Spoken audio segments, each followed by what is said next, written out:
C'est une nouvelle semaine qui commence sur notre planète où l'on attend incessamment la naissance du 8 milliardième terrien. Nouvelle semaine, nouvelles audiences du tribunal de l'actualité sur Tru TV et Watt FM. Regard et appréciation au cours de cette première audience de la 46e semaine de l'année 2022 sur les petits pas de la transition politique au Burkina, rectifié depuis le coup d'État du 30 septembre 2022. Nous nous intéressons notamment aux rencontres initiées par le président de la transition avec divers corps sociaux du pays et à l'installation de la nouvelle Assemblée législative de transition. Et le collège des juges du tribunal siège aujourd'hui au grand complet pour décrypter ces faits marquants de l'actualité nationale. Bonjour, juge Bernard Bougma. Bonjour, président Toumongui. Bonjour, juge Vaha. Bonjour, juge Ouedraogo. Bonjour, madame, monsieur. Bonjour, juge Bougma. Bonjour, président Toumongui. Bonjour, juge Ouedraogo. Bonjour, auditeurs et téléspectateurs.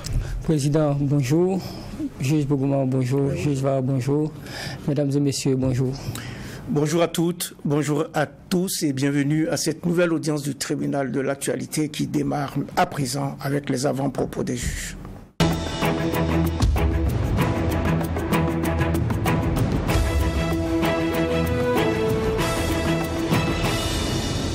Avant-propos des juges, et nous commençons comme il est de coutume le lundi avec vous, juge Bernard Bougma.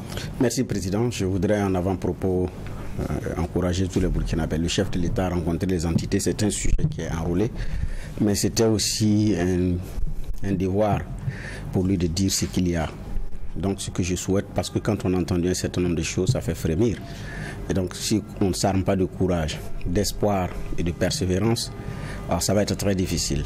Donc je souhaite du courage à tout le monde, beaucoup de persévérance, une excellente semaine et un très bon lundi. Courage, persévérance, excellente semaine et on passe à vous, juge Geoffroy Vara, pour votre avant-propos du jour. Oui, merci président. Moi, mon avant-propos va concerner la rencontre de vendredi. C'est une rencontre extraordinaire sur le Tchad parce que la commission paix sécurité a décidé de se pencher sur ce pays-là. Et il y avait une motion qui avait été portée par Faki Mahamat pour des sanctions contre ce pays-là. Faki Mahamat, c'est le président de la commission. De la commission de l'Union africaine. Et des sanctions parce que d'abord, il y a eu un coup de force, quoi qu'on dise d'une façon ou d'une autre, au Tchad. Quand on regarde, il y a eu cette constitution-là qui, comme dans beaucoup d'autres pays, a été flouée. Et il y a un temps de transition qui ne respecte pas les délais voulus par l'Union. On a eu une première transition, maintenant il y en a une.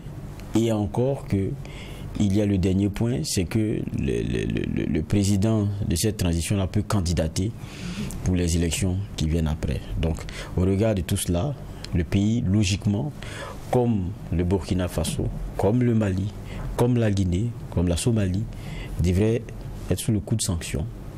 Ça a été porté, mais ça n'a pas été accepté. Parce que les 15 membres, je pense qu'il y en a 3 seuls qui ont décidé d'aller dans ce sens-là. Les autres se sont refusés à cela. Je pense qu'il y a l'Afrique du Sud qui s'est abstenue, quelque chose de ce genre. Et donc, il y a forcément un président de commission qui est très mal à l'aise. Parce que comment est-ce que les mêmes raisons, les mêmes causes au niveau de l'Union africaine n'ont pas les mêmes effets? Donc, ça met mal à l'aise. Il y a une question qu'il a posée, qu'est-ce que le Burkina, la Guinée, le Mali, la Somalie va dire au regard des postures illogiques, notamment de cette union-là.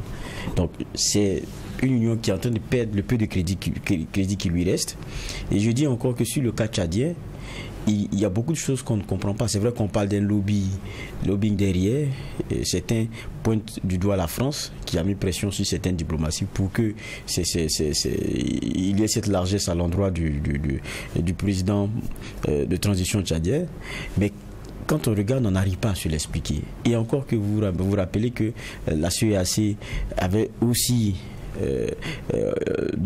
initié une rencontre après les tueries et le massacre suite aux mobilisations c'était le 20 octobre, si la mémoire elle est bonne, 50 morts, 300 blessés, et le gouvernement qui vient de reconnaître que plus de 600 personnes ont été déportées dans une prison de haute sécurité. Mais qu'est-ce qui s'est passé?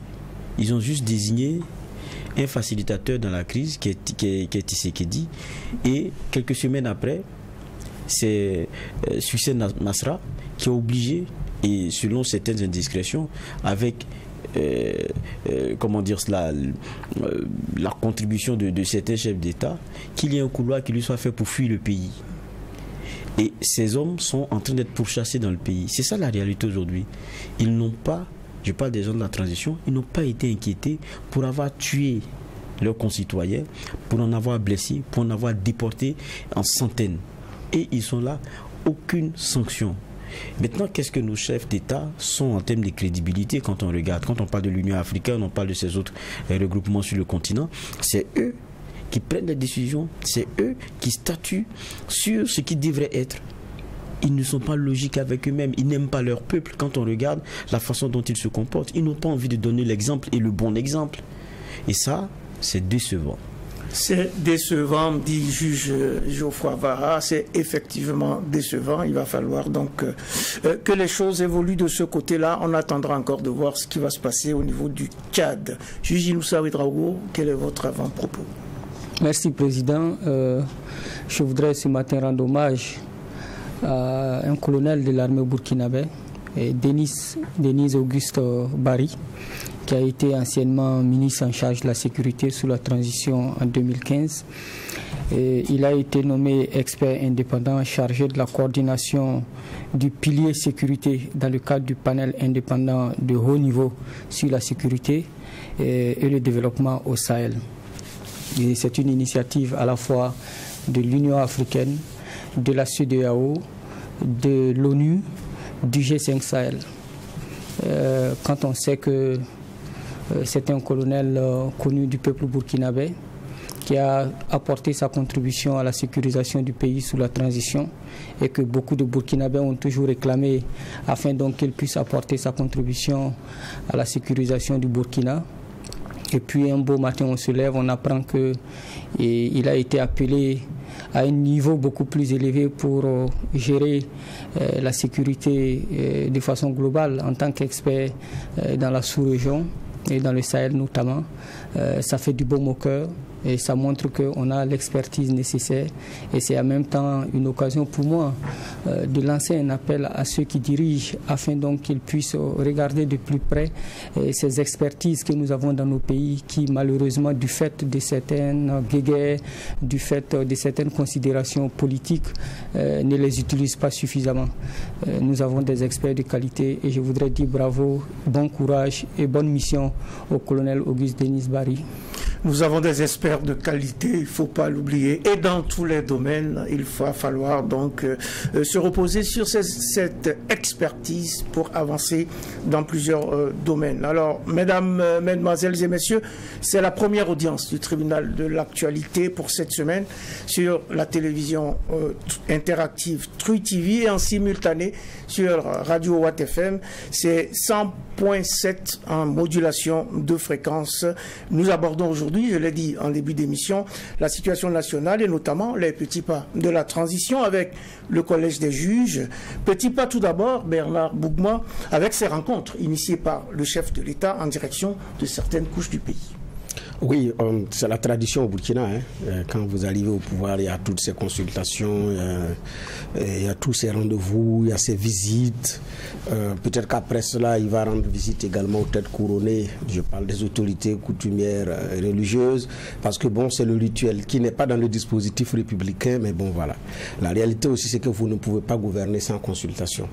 C'est parce qu'à un moment donné, quand l'atmosphère politique, sur le plan politique, il y a de l'instabilité, on fait appel encore à cette tête couronnée. On sait que le dénouement entre Damiba et ses frères d'armes, donc pour ne pas dire entre le capitaine Ibrahim Traoré et ses hommes, avec en face aussi Damiba et ses hommes, s'il n'y avait pas eu l'implication de ces messieurs-là, ça n'allait pas être évident pour le Burkina et entre eux. Donc, c'est une initiative et quand ça chauffait, les uns et les autres ont commencé à les revendiquer. Donc c'est pourquoi je me suis dit que peut-être que ces messieurs auront également leur part de visite si ce n'est déjà fait. Pour revenir effectivement à ces rencontres-là, je dis c'est la tradition au Burkina. On rencontre les gens en aparté, on parle. Mais de quoi on parle? Je pense que c'est beaucoup plus là l'important. Ce qui est important, c'est qu'est-ce qu'ils se disent et qu'est-ce qu'ils veulent faire ensemble. On a vu les consultations de Damiba qui à un moment donné, c'était l'accent, c'était des rencontres de trop. C'était pour expliquer pourquoi on a fait le coup d'État, pourquoi on a fait le coup d'État, pourquoi on a fait le coup d'État. Alors que les raisons ont été données dès les premières heures. Ce qui paraissait de mon point de vue essentiel en son temps, ce n'était plus de dire pourquoi on a fait le coup d'État, c'est de dire où on va, qu'est-ce qu'on veut faire. Sur quoi, à quel niveau de responsabilité, à quel niveau on compte sur les uns et les autres pour avancer sereinement dans la direction. Sinon, passer longtemps à rencontrer chaque catégorie sociale pour expliquer pourquoi le putsch est intervenu, faire le diagnostic, c'est comme s'il faut chercher une crédibilité. Alors que, le silence passif qui avait été observé est une caution, comment on appelle ça, valait une caution déjà. Mais on a perdu du temps dans ces rencontres.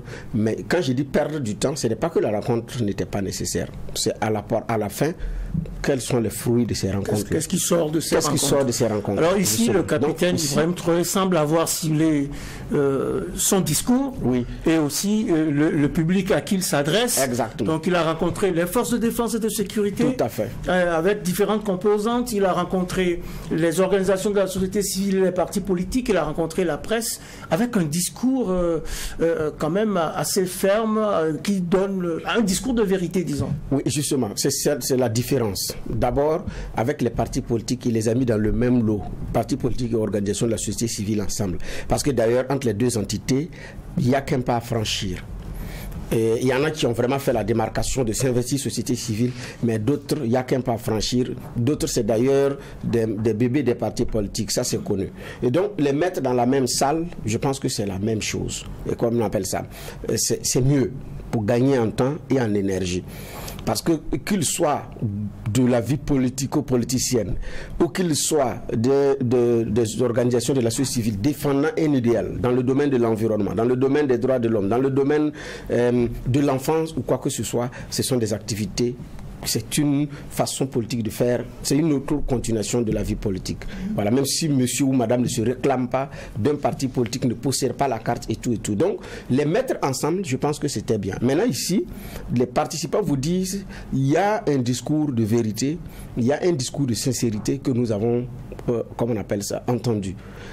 La différence avec les autres acteurs, c'est pas de nier, c'est pas de dire que non, on a attaqué mais ça va.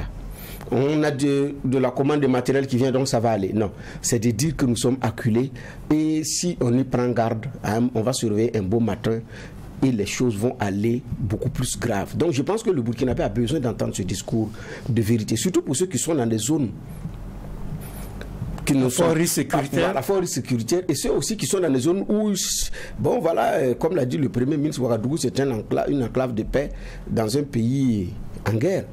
Donc, qui n'ont aucune idée de ce qu'il y a réellement sur le terrain. Donc, le dire avec les mots justes et avec des preuves à l'appui, je pense que c'était nécessaire. Maintenant, reste à savoir l'accueil qui va être fait. Mais l'effort de parler au Burkinabé à travers ces différentes composantes-là, en vrai, je pense que c'est un effort qui est à saluer. Reste à savoir la suite. Un effort qui est salué. On attend donc le répondant. On attend des actions de l'autre partie. Geoffroy Vara, vous étiez à la rencontre avec les patrons de presse. Est-ce que vous avez senti donc cette sincérité du capitaine Ibrahim Traoré? Est-ce que vous sentez aussi que, en mettant ainsi les choses sur la table, en payant cette situation vraie d'un Burkina qui se cherche, eh bien, le capitaine va dans le bon sens. C'est vrai que la rencontre, déjà, pour le préciser, c'était sans téléphone, sans rien. Donc, on voulait bien que ce qui a été dit se fasse de la franchise et que cela reste entre nous, on va dire comme ça. Mais moi, j'ai été d'abord de la première rencontre avec Damiba. Lorsque Damiba voulait rencontrer aussi les patrons de presse et ceux qui dirigent les formations dans les médias. Et moi je peux avoir ce regard-là pour avoir été des deux rencontres. Tout à fait. Lorsqu'on sortait de la première rencontre avec Damiba, chacun avait une question à l'intérieur, mais c'est en se parlant qu'on s'est compris on a compris qu'on avait un peu la même perception des choses. On nous a appelés, c'était pour nous dire quoi? C'est-à-dire vous sortez d'une rencontre qui a duré plus d'une heure, vous posez la question, mais c'était quoi le message? Parce qu'il n'y a que des phrases qui commencent, qui ne se terminent pas, il y a des idées qui commencent, qui ne se terminent pas, et puis voilà. Et vous naviguez entre menaces, et voilà, on vous enjoint à ceci ou à cela, donc vous sortez, vous ne comprenez pas grand-chose. Vendredi, c'était un autre discours, ça il faut le dire de façon très, très claire. Il y a eu un diapositive qui nous a été partagé, comment dire cela, un exposé de la situation sécuritaire du pays sans langue de bois. Ça tranchait déjà avec la première rencontre qu'on avait vue, où on nous disait on monte en puissance, ne vous inquiétez pas là-dessus, c'est parce que vous n'êtes pas informé que dans vos colonnes vous dites un certain nombre de choses et que nous, sur le terrain, c'est encore meilleur que vous pensez et tout. Cette fois-ci, ça n'a pas été ce discours-là. Il a dit, voilà la situation. On est encerclé, on est en train d'être encerclé. Soit on se bat ensemble, soit on périt ensemble. Et puis la liberté d'expression qui vous est chère, vous allez peut-être l'expérimenter avec eux. C'est ça qui a été le message. Qu'est-ce que vous pouvez apporter? C'était le message en gros. Et nous aussi avons donné un message au président, parce que un journaliste, quoi qu'on dise, c'est pas quelqu'un qui invente des choses. Vous partez sur les réseaux sociaux et tout, chacun se lève des fois les matins, il écrit ce qu'il veut. Dans un média, ça ne se passe pas comme ça. Il y a une matière sur laquelle on travaille. On collecte l'information, on la traite avant de la diffuser. Mais on collecte une matière. S'il n'y a pas de cadre à travers lesquels on a la bonne information et la primeur de l'information, comment est-ce qu'on peut contribuer de façon positive? Ça a été une question qui a été posée. Et puis, même si ce qui ressort, c'est que dans notre façon de travailler, il y a quelquefois des prises de position ou des éléments qui sont de nature à ne pas encourager la troupe, ou bien même qu'il y ait des brebis galeuses. Je pense que même dans l'armée, il y en a. Donc, on leur a rappelé aussi la nécessité de remettre sur pied notre Conseil supérieur de la communication. C'est ça. Et on sait que ce qui a été trouble fait, on connaît d'où c'est venu sous Damiba. Donc ça, c'est un gendarme avec lequel on s'entend bien, qui nous rappelle quelquefois à l'ordre, mais en tout cas avec lequel les choses se passent bien. Et évidemment, il y a la question de mettre un cadre pour qu'on puisse évoluer ensemble. Maintenant, nous, on a une réalité, hein. On est des journalistes. Ce que demandent les populations, c'est la vérité sur ce qui se passe. Ça, il faudrait qu'on soit aussi clair. On est tenu dans notre rôle, par notre éthique, notre déontologie, on a des obligations. Donc, il ne s'agit pas d'encenser pour encenser. Sinon, peut-être qu'on aurait encensé Damiba jusqu'à ce que le peuple se rende compte que nous tous, nous sommes des menteurs. Donc, il y a une vérité. Il y a une réalité qui est celle de notre métier. Ça, on l'a rappelé de façon claire. Mais de façon globale, je pense que les échanges, il y a une vraie cassure. D'abord, de dire la réalité du terrain, de ne pas vouloir embellir les choses d'une certaine façon, et puis de demander la contribution de tout le monde. Maintenant, aussi, en se remettant aussi en cause. Parce que la part belle est faite aujourd'hui à ceux qu'on dit activistes et autres, qui prennent leurs sources directement avec les militaires sur le terrain. Le journaliste, il ne va pas publier certaines photos, mais le destinataire final des informations qu'il distille reçoit dans leur sans filtre ces informations-là, ou mais quelquefois ces images-là, mais qui ne sont pas du fait du journaliste. Mais ça aussi, il y a un travail à faire. Donc on s'est parlé. Maintenant, vous parlez de la rencontre, il n'y a pas qu'avec nous qu'il a discuté, Omnimédia. Il a discuté aussi avec les OSC, avec les partis politiques et autres. Avec les forces de défense et de sécurité. Je crois que c'est un exercice qui est normal. C'est un exercice qui est normal parce que quand vous venez, il n'a pas été élu. Donc il n'a présenté à aucun Burkinabé un programme sur lequel les gens se sont alignés par un choix ou un vote. Donc, venu par des armes, il faut expliquer pourquoi est-ce que, et quelle est au moins votre vision des choses. Vous avez dit qu'il y a quelqu'un qui a dévié, mais il a dévié de quoi? Comment est-ce que vous voyez les choses? Peut-être, je pense que c'est dans ce cadre-là que cela s'inscrit. Maintenant, c'est des choses qu'il faut faire vite, parce que l'essentiel, c'est les aspects sécuritaires, et ça ne se règle pas dans les discussions depuis Ouagadougou. C'est bon le message qu'il envoie, je pense que c'est normal de dire c'est ensemble qu'on va gagner, chacun doit apporter sa pierre à l'édifice. Maintenant le principal c'est de repartir et d'affronter l'ennemi, chacun apportant sa contribution qui est la sienne. Chacun doit donc apporter sa contribution, juge Inoussa Ouedraogo. Ces rencontres étaient nécessaires, ces rencontres ont revêtu un caractère de vérité, on s'en réjouit. Et maintenant, il faut que chacun puisse s'en approprier et agir dans son domaine de compétences pour que la réalité change sur le terrain. C'est vrai que le discours du président nous a tous touchés. Rarement j'ai entendu un homme politique, si je peux appeler ça comme ça, à ce niveau de responsabilité, parler aussi franchement, aussi ouvertement à des journalistes. Il a dépeint la situation, ce que nous avons toujours décrié sur nos plateaux, sur nos colonnes. Voir un homme politique, en tout cas un responsable, un président, parler de façon sèche comme ça, des vérités, des réalités qu'il a lui-même vécues en tant que militaire sur le terrain. Le fait que des Burkinabés soient obligés de parcourir plusieurs kilomètres avec des bidons à la recherche d'eau. Le fait que justement des bergers voient leurs troupeaux mourir de faim et de soif parce qu'il n'y a pas de barrage, parce qu'il n'y a pas de retenue d'eau. Voir des Burkinabés qui se nourrissent d'herbes et de feuilles parce qu'il n'y a pas de quoi manger. Ça, ce sont des réalités du Burkinabé, du Burkina profond. Et il a eu le courage de le dire et il a situé la part de responsabilité de chacun des acteurs, aussi bien les politiques, les journalistes que les militaires eux-mêmes.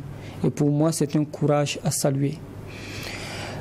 Seulement, moi je suis resté sur ma soif un tout petit peu parce que j'aurais aimé voir le président aussi dire qu'est-ce qu'il compte faire. Parce qu'il a dépeint une situation qui est réelle, qui est vraie, en situant les responsabilités des différents acteurs. Mais ils n'ont pas dit, face à cette situation catastrophique, qu'est-ce que nous allons mettre en œuvre. Il est évident, évidemment, qu'il ne va pas nous présenter la stratégie globale, mais nous nous attendions à ce qu'on dise sur le moyen terme, voilà ce que nous comptons faire, voici les objectifs que nous nous sommes fixés à court terme et ainsi à long terme.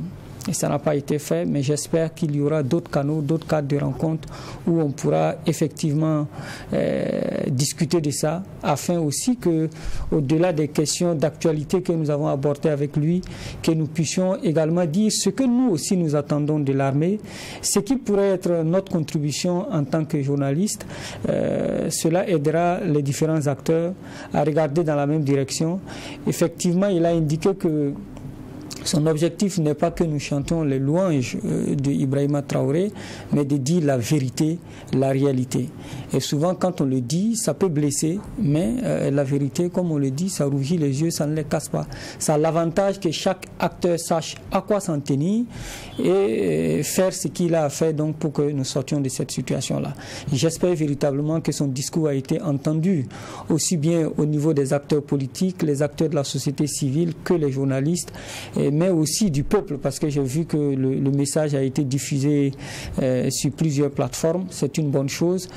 C'est ensemble que nous pourrions vaincre le terrorisme, qui n'est pas au-dessus de notre intelligence collective, pourvu qu'on se mette ensemble dans l'unité, qu'on parle le même langage, et même si nous ne sommes pas d'accord avec ce qui peut être fait ça et là, le plus important, c'est de regarder dans la même direction et de dire qu'aucun de nous n'a un avenir dans un pays qui n'en a pas, et soit nous allons périr ensemble, soit nous allons nous sauver ensemble, et il y a nécessité qu'on se donne la main et qu'on regarde dans la même direction pour reconstruire ce pays. C'est un message poignant donc, sans langue de bois, avec des mots et un descriptif qui font froid dans le dos. L'armée a été infiltrée. Depuis, j'ai marché pour traverser le Sahel, a dit le capitaine Ibrahim Traoré, mais il renvoie tout le monde à sa responsabilité. Nous sommes responsables du malheur qui nous arrive. Je le cite, si on ne change pas de manière d'être, ce n'est pas sûr que nous serons encore là, dans les salles climatisées. Tout le monde roule dans sa voiture, tout le monde vit bien. C'est la démocratie, c'est le droit, c'est tout ce que nous connaissons à Ouagadougou. C'est quand même assez poignant. Et maintenant, comme le dit juge Inoussa Ouedraogo, c'est la suite. Qu'est-ce qu'on fait? Comment on intègre ce que dit donc le capitaine? Comment chacun se rend compte finalement? Parce que est-ce que tout le monde est conscient de cette situation? Il a posé la question. Comment on se rend compte finalement de cette situation-là et comment on agit pour inverser la tendance? Effectivement, c'est comme je l'ai dit au début, il y a un effort pour donner un discours de vérité au Burkinabé, de l'infiltration de l'armée et de toutes les autres couches. Je ne parle pas de l'armée sûrement. Ça va jusqu'à des chaînes où nous ne pouvons pas imaginer, même jusqu'aux pharmacies. Il y a des produits, aujourd'hui, pour les sortir d'une pharmacie, c'est très compliqué. On entre le nom du médecin prescripteur et tout pour valider, parce que la gendarmerie contrôle le produit parce qu'il est prisé par les grosses armées terroristes. Mais il y a eu des soupçons vers certaines officines en son temps pour pouvoir limiter ça, parce qu'il y en a qui ont trouvé ce filon-là de se faire rapidement de l'argent. Je ne parle pas de ceux qui livrent le carburant, je ne parle pas de ceux qui livrent les engins à 2 roues. Il y en a. Donc presque tous les maillons de la société burkinabé, de la chaîne économique, il y a cette infiltration-là un peu partout. Maintenant, dans les rangs de l'armée, c'est encore plus criard, parce que là, on parle de protéger la nation, on parle de drapeau. Donc, c'est en même temps ceux qui nous défendent. Voilà. Ce qui fait que ce discours, il n'est pas aussi nouveau. Des hommes, les médias l'ont dit, des officiers l'ont dit. Après l'attaque de Gaskinde, le nouveau ministre de la Défense d'alors, Keïta, est sorti, il a dit la même chose. Donc ça veut dire que c'est une réalité qui est là. Mais maintenant, qu'est-ce qu'on fait face à tout cela? Effectivement, on a mis de nombreuses années à détruire le patriotisme. C'est ça. On a délavé tout ce qui est attachement à la nation. À telle enseigne qu'on ne réfléchit, l'État-nation, dans toutes ses composantes, armée-nation, nation, on n'est pas à ce niveau. On n'a pas ce sentiment-là que l'hymne national résonne de la même façon. C'est d'abord à qui mieux. Donc, ce qui fait que, mais, il y a une vérité qui est là. Parce que vous avez un régime révolutionnaire qui commence avec des grands chantiers, qui vous dit nous allons ici, qui vous dit voilà les valeurs qui vont nous accompagner. Paf, un matin on dit non, c'est de la déviation, il faut une rectification. Beaucoup de nos problèmes ont commencé à partir de là.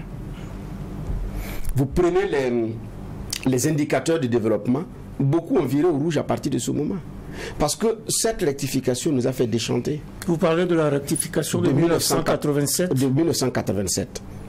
Quand la première fois que, personnellement, en tant que reporter, j'ai pris l'axe Kongoussi-Djibo, je n'en revenais pas. J'ai dit c'est pas possible, c'est pas au Burkina ça. Il n'y avait pas de route. Un axe où dit le capitaine Ibrahim Traoré, les ponts datent des années 1950. Oui. Alors que le marché à bétail de Djibo, c'est l'un des grands marchés de l'Afrique de l'Ouest, s'il n'est pas deuxième, mais troisième. Il y a un problème. Qu'est-ce qu'on a fait? On n'a pas pu.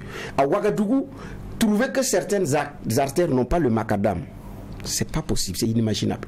Donc qu'est-ce que nous avons fait durant toutes ces années avec toutes ces stabilités que nous avons eues? Et des pays qui ont traversé des crises qui sont venus après nous, 10-15 ans après nous, on ne voit pas leur poussière. Donc, ça dit que là, effectivement, on a laissé faire, on a délaissé des gens. On les a à la merci des choses. Et il a dit, tout le monde dit le Burkina est pauvre. Il dit, c'est pas vrai, on est méchant. Et ça, c'est vrai, on n'est pas pauvre. C'est pas possible. Donc, avec un peu plus d'intelligence, on pouvait mieux faire. Donc, ça dit que on a travaillé à déstructurer sur un certain nombre de choses. Donc, le patriotisme et tout, et tout, et tout. Et on a mis l'argent roi partout. C'est qu'est-ce que je gagne d'abord? Qu'est-ce que nous gagnons d'abord? Non. Regardez sur le plan sanitaire. notre système éducatif. Donc la réalité aussi, elle est là implacable. Donc on a effectivement une part de responsabilité à un certain niveau de l'échelle. Tout le monde n'est pas responsable à plusieurs niveaux de l'échelle. Chacun à un niveau de l'échelle a une part de responsabilité. Oui, mais maintenant, parce qu'il y en a qui sont nés après tout récemment, donc en quoi est-ce que leur responsabilité est engagée? Donc la réalité aussi, elle est là. Donc il y a des responsabilités de premier plan, de premier niveau. Des gens n'ont pas eu le courage de dire certaines choses ou de dire, bon écoutez, mais on a laissé faire, on a regardé. Donc ce qui fait que c'est très difficile. Donc quand il parle de l'Est, avec ce fameux pont qui n'a pas pu se faire depuis des années, des décennies même. Maintenant, ça a été fait sous le régime Kaboré, le pont de la Sirba. Mais c'était très difficile, effectivement. Pour ceux qui connaissent l'Est, et quand vous regardez, vous dites, bon, mais ils ont des cadres supérieurs dans l'administration, dans quoi? Vous arrivez dans certaines localités où il manque le minimum. C'est des faits, que ce soit l'Est ou que ce soit le Sahel, c'est des faits que j'ai vus. En fait, vous êtes arrêtés et vous êtes sidérés. Et vous dites, mais on a des gouvernants. Quand vous revenez, vous traduisez ça sur un plateau. Ah non, les gens là, ils connaissent rien, c'est pas la peine. Bon, voilà. Bon. Donc, la réalité, c'est que des gens ne se sont pas assumés sur le sens du développement économique, social du Burkina, sur le sens de faire en sorte que le Burkinabé réfléchisse nation, réfléchisse patrie. Ce sentiment-là, on l'a déstructuré. On l'a déstructuré, il va falloir donc travailler à reconnecter les Burkinabés qui se sont déconnectés de la nation, à cette nation-là. Et Ibrahim Traoré dit également son optimisme. Mais je suis optimiste, j'ai foi et Inch'Allah, on va y arriver. Est-ce qu'il y a de quoi susciter donc cet optimisme-là auprès de chacun et de tous? Oui, mais on n'a pas d'autre choix que d'être optimiste. Et même la question m'avait été posée au président de la transition, le capitaine Traoré, au regard de ce que vous nous avez présenté. Est-ce que vous êtes optimiste? Est-ce que vous pensez qu'on va y arriver? On n'a pas d'autre choix. On n'a pas d'autre choix que d'être optimiste et de se dire qu'on va se relever. Et puis ce combat-là, on va le mener et le gagner. Mais je pense que la piqûre de rappel de l'heure, qui a été celle du capitaine Traoré, c'est de se dire que ça ne faut pas penser que c'est l'autre qui va faire que ça va se relever, et que c'est de sa, comment dire ça, c'est de sa prérogative première. Non, c'est la prérogative de tous les Burkinabés, chacun de façon intrinsèque. C'est ça le patriotisme. C'est dire que le pays, il est au-dessus de tout et que chacun devrait pouvoir apporter quelque chose. Hier, on a fait le débat ici avec même des acteurs politiques sur leur engagement, parce qu'eux aussi avaient été appelés. Ils disaient que depuis Damiba, ils ont eu l'impression qu'ils étaient des laissés pour compte, ils avaient été écartés. Et que depuis, ça fait que bon, on ne les sent pas. C'est qu'il y a une vérité. Mais on n'a pas besoin aussi qu'on... Pour les questions de patriotisme... On n'a pas besoin d'actionner une cloche. Voilà, le patriotisme, ce n'est pas une question de cloche qu'on actionne et puis vous venez. Non, c'est un appel personnel que vous sentez. C'est quelque chose que vous transpirez dans votre tréfonds. Pour ne pas rappeler les propos de Olo Pépin hier, il rappelait que les acteurs politiques, c'est des gens qui, il n'y a pas si longtemps, dans leur guerre, c'était dit, on a rempli le stade recto verso avec intercalaire. C'est ça, exactement. On demande que les gens viennent se faire enrôler, personne ne peut mobiliser. Ce qui est une grande équation. Quand on voit les élections, les consultations électorales, c'est la démonstration de la force par l'argent. Mais aujourd'hui, quand on demande moyens, personne ne veut contribuer. Donc ça, c'est une réalité. Mais chacun devrait se poser aussi cette même question. Et je pense c'est ce qui est intéressant dans ce que met sur la table le capitaine Traoré aujourd'hui. Même à nous, hommes de médias, il dit, regardez la guerre en Ukraine. Il dit, quand vous écoutez les médias européens, on n'a pas besoin de vous dire, il y a comme un alignement, et ça, c'est une vérité aussi. Parce qu'ils accompagnent, il y a un genre, faut dire le mot, c'est un genre de propagande.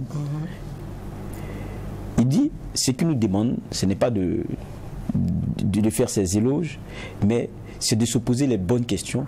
Comment est-ce que nous aussi on accompagne dans cette guerre-là? Comment est-ce que dans nos colonnes, on ne fait pas plutôt l'éloge de l'ennemi en mettant en exergue ses hauts faits, Moi, je prends un cas, chez nous, par exemple, ici à True TV ou à TFM, on a eu cette discussion, ça ne date pas d'aujourd'hui. Bernard est là, il est chef des desks politiques, ça fait pratiquement 2 ans. On a dit, bon, est-ce qu'on va continuer de diffuser, ils ont tapé ici, ils ont tué celui-ci, ils ont fait ceci, ils ont fait cela. Exactement. C'est la question qu'on s'était posée, et puis on a pris une décision. On dit, si ce n'est pas quelque chose de majeur, parce que c'est vrai, quand vous avez 50 morts parmi les Burkinabés, vous ne pouvez pas ne pas en parler. Mais si on continue de faire ce rappel macabre-là, ça risque d'être moins bon pour nous. Et on a pris une décision, et depuis on s'y est aligné. Donc je veux dire que même dans les rédactions, on n'a pas entendu forcément l'appel du capitaine. Je pense que dans beaucoup de rédactions, il y a ces questions-là qu'on se pose. Maintenant, peut-être que les attentes ne sont pas, ou l'expression des choses ne sont pas les mêmes. Mais il y a cette conscience-là qu'il faut faire quelque chose. Il faut contribuer d'une certaine façon. Ouais. Et puis ça n'enlève pas aussi le fait de la critique, hein, parce que c'est dans la critique aussi qu'on arrive à parfaire les choses et qu'on arrive à se bonifier. Je pense que ça aussi c'est important. Ce n'est pas une question d'être une chorale, c'est-à-dire qu'on lance le mot et puis derrière les médias sont comme une chorale, on lance le refrain. Non, c'est pas de ça qu'il s'agit. Il faut aller en bonne intelligence, chacun sait le rôle qu'il peut jouer et chacun sait le rôle qu'il a à jouer. Je pense que ça, pour moi, c'est le plus important. On est en guerre, chacun devrait comprendre qu'on est en guerre pour pouvoir apporter sa pierre à cet édifice-là. Chacun doit apporter sa pierre dans la bonne intelligence, avec son rôle, chacun dans son rôle. Inoussa Ouedraogo, en fait, ce qu'on nous demande aujourd'hui, c'est de privilégier le nous plutôt que le je. Oui, c'est vrai que c'est ce qui est demandé à tous les Burkinabés. Mais il ne faut pas qu'on se contente de le demander. Il faut l'enseigner, il faut éduquer, il faut conscientiser. Et je pense que c'est ça aussi le désavantage que nous avons eu avec les différents régimes qui se sont succédés. Bernard l'indiquait tout à l'heure, juge Bougouma, on a fait de l'argent roi. C'est comme ça que la nouvelle génération a été éduquée. L'homme ne vaut plus par ce qu'il est, il vaut par ce qu'il a. On a vu des gens piller les ressources de ce pays-là, et on les connaît jusqu'à aujourd'hui. Mais malheureusement, le sentiment d'impunité ne peut que créer ce type de situation. Moi, j'ai connu Guibo dans les années 98, au début des années 2000. J'y suis reparti quelques fois. La dernière en date, c'était en 2018. Mais pratiquement rien n'a changé. Je me rappelle qu'en 2012-2013, les populations de Guibo ont lutté pour avoir le goudron et ils ont été réprimés de façon sauvage. Il y a même eu des morts. Ça s'est passé ici. Pour des populations qui réclament juste le minimum. Ils n'en ont pas eu. Alors que c'est le grenier à bétail, si on peut dire ça comme ça. Quand on délaisse des populations, et quand nous on indiquait ça ici, des gens disaient que ce n'était pas des raisons suffisantes oui, pour prendre les armes, etc. Oui, c'est vrai. Mais une souris, quand tu l'opprimes au point de le retrouver dans son trou pour vouloir le tuer, il n'a pas d'autre choix que de se révolter. Donc je pense que nous savons plus ou moins ce qu'il y a à faire. La justice sociale, c'est quelque chose de fondamental que nous devons cultiver si nous devons éviter dans l'avenir que ce type de situation n'arrive. En entendant, on peut travailler à améliorer la gouvernance. Parce que jusque-là, on a crié, oui, il y a des détournements, etc., mais il y a totalement l'impunité. Ceux qui ont pillé et qui gardent par devant eux cet argent-là, qui appartient au peuple, sont libres et continuent à en jouir en toute impunité. Il faut aussi que ça s'arrête. Et on l'a indiqué également, il n'y a pas d'autre chemin pour sortir le Burkina de sa situation actuelle en dehors de celle tracée par Sankara et ses compagnons, en réactualisant bien entendu son combat. Les retards dans l'administration, la déconnexion entre les politiques et leur population. Et en cela, je voudrais inviter le président Ibrahim Traoré, je sais qu'il en a conscience, de se connecter à son peuple, d'être à l'écoute de son peuple et de demeurer à l'écoute de son peuple, parce que de cette façon-là, il va se tromper très peu. Mais s'il reste emmuré, comme lui-même le dit, dans des villas climatisées, dans des bureaux climatisés, à écouter des experts de tout genre qui lui disent que tout va bien, que l'armée monte en puissance, que nous sommes forts, que nous arrivons à combattre l'ennemi, évidemment on se réveillera un beau matin et on se rendra compte que rien n'a véritablement changé sur le terrain. Donc il faut mettre tout le monde en position de combat. C'est bien qu'il ait rencontré ces différents acteurs-là, mais il faut aussi que lui également descende sur le terrain pour rencontrer les enseignants-chercheurs, pour qu'ils puissent apporter leur contribution à cette situation-là. Parce qu'on sait que dans les moments de guerre, la recherche a toujours été quelque chose de fondamental. Et je suis persuadé que si nos chercheurs sont véritablement mis à profit, parce que oui, c'est vrai, tout le monde doit répondre à l'effort de guerre, mais il faut aussi qu'il y ait des appels et qu'il y ait de façon concrète des attentes qui soient exprimées afin donc que les différents acteurs puissent apporter leur contribution à la situation. Les commerçants peuvent le faire, les opérateurs économiques notamment. Le président a parlé de ceux qui ont des gros camions qui font de la surenchère quand on veut louer des véhicules, des camions donc pour apporter à manger aux populations qui sont coupées du reste du Burkina. C'est fondamental donc que chaque acteur mette du sien, mais que le président lui-même descende sur le terrain. Je ne parle pas forcément du front où il fait la guerre, mais en rencontrant les différents acteurs, les légitimités sociales, afin donc que chacun puisse apporter ce qu'il a pour qu'on sorte le pays de la situation. Chacun, là où il se trouve, doit apporter sa contribution. Ces singularités vont faire la collectivité, parce que c'est de nous, peuple burkinabé, dont il est question ici, et c'est de la terre qui est en train d'être perdue dont il est question ici aujourd'hui.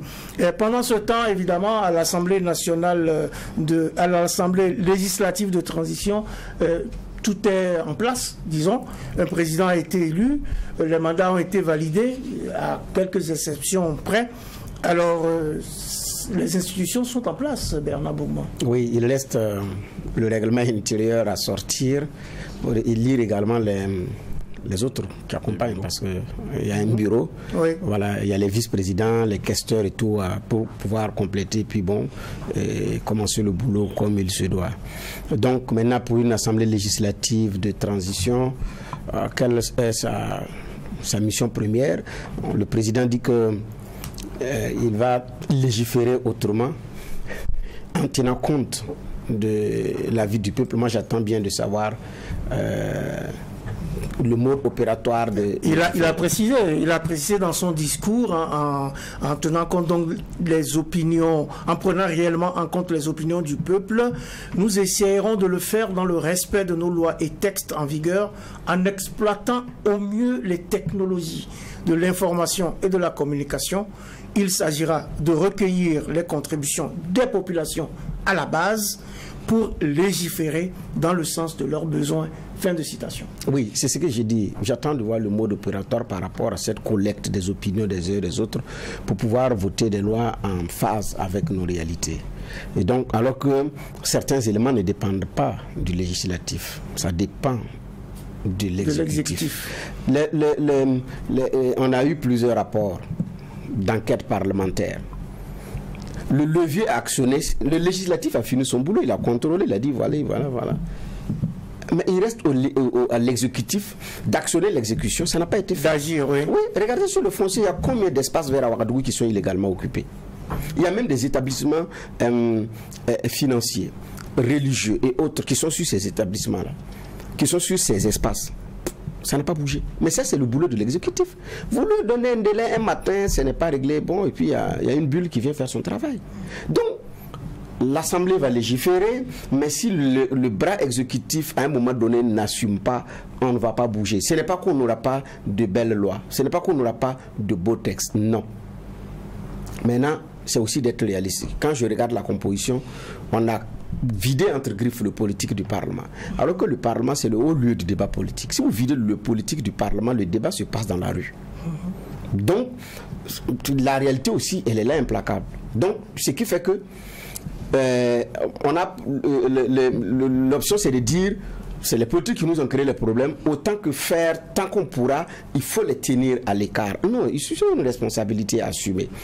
Les partis politiques burkinabés regorgent de jeunes très compétents et expérimentés sur le travail parlementaire, sur le, comment on appelle ça, et à l'international. Que si, de mon point de vue, on élargissait le quota des partis politiques, qu'on pouvait avoir, comment on appelle ça, des textes plus ou moins qui soit applicable facilement. Regardons la transition de 2015. Regardons les lois qu'on a votées. Là, vous questionnez encore la composition de cette... À un moment donné, l'application sur certaines lois posait problème parce que ce n'était pas réaliste. Il fallait réajuster certaines. Donc, mais bon, on a commencé. Ce qu'on leur souhaite, c'est beaucoup de courage. Et maintenant, ici, le Burkinabé regarde très bien, il s'en fout de la qualité de votre travail. Le Burkinabé, aujourd'hui, il ne regarde pas ça. Comme on a mis l'avoir dans la tête du Burkinabé, c'est combien d'abord tu gagnes. Tu fais un bon boulot, tu ne fais pas un bon boulot, ça ne les préoccupe pas d'abord. Tu gagnes combien? C'est ça d'abord le Burkina. Parce qu'on a inversé les choses. Ailleurs qu'ailleurs, on dit il faut être, faire et avoir. Nous, on dit il faut avoir avant d'être. Parce que quand tu as, tu es intègre. Quand tu as, tu es honnête. Quand tu as, tu es bien. Quand tu as. Donc, on a inversé les choses. Alors qu'il faut être avant d'avoir. Donc, cette transparence-là, les Burkinabés vont leur demander dans la gestion. Alors, dans la gestion, oui. Alors, qu'est-ce que vous pensez de cette Assemblée législative de transition? Le président qui exhorte à la sobriété, à l'effort collectif et à l'engagement patriotique. Oui, on connaît les valeurs qui sont inscrites dans la charte. C'est ce qui est demandé forcément à ceux qui composent cette ALT. Mais tout à l'heure, Bernard parlait de cette ALT-là, dont on a évincé les hommes politiques. Je ne suis pas d'accord. Hier, Benebade Sankara rappelait que pour cette ALT, par exemple, le nombre même de représentants pour l'ancienne majorité, elle a même augmenté. Et je crois qu'il y a beaucoup d'hommes politiques qui y sont parce qu'on a demandé aux différents caucus là de désigner. J'ai reçu aussi même la composante partie outre qui eux aussi étaient dans un guéguerre, mais ils ont eu à désigner des représentants à cette ALT là. Donc les partis politiques, ils sont bien représentés. Maintenant, est-ce que c'est parce qu'on n'a pas plutôt une assemblée de politiciens ou même d'acteurs politiques? Je pense que sous Roch Kaboré, notre assemblée nationale là, c'était que des politiciens qui y étaient. On n'a pas eu forcément le meilleur sort. Donc c'est pas à eux seuls on pourrait devoir une stabilité ou bien des travaux bien faits ou quoi. Moi, je ne sais pas comme ça que moi je conçois la chose. Et puis l'acteur politique, c'est une bonne espèce qu'on connaît. Un animal comme un animal dont l'instinct est la survie. Chez l'acteur politique, c'est la prochaine élection. Et la prochaine élection, c'est l'exercice du pouvoir pour celui qui ne l'a pas encore, ou bien revenir au pouvoir pour celui qui l'a déjà exercé. Donc pour moi, je ne veux pas regarder à travers ce prisme-là. Maintenant, il faudrait qu'on aille vite, comme disait le capitaine, mais qu'on fasse attention et qu'on ne répète pas les mêmes erreurs. Je répète encore, lorsqu'il y avait le coup d'État, on avait encore des parlementaires qui tournaient à travers le monde pour renforcer leur capacité pour venir bien siéger. Il y en a qui étaient en Autriche lorsqu'il y avait le coup d'État.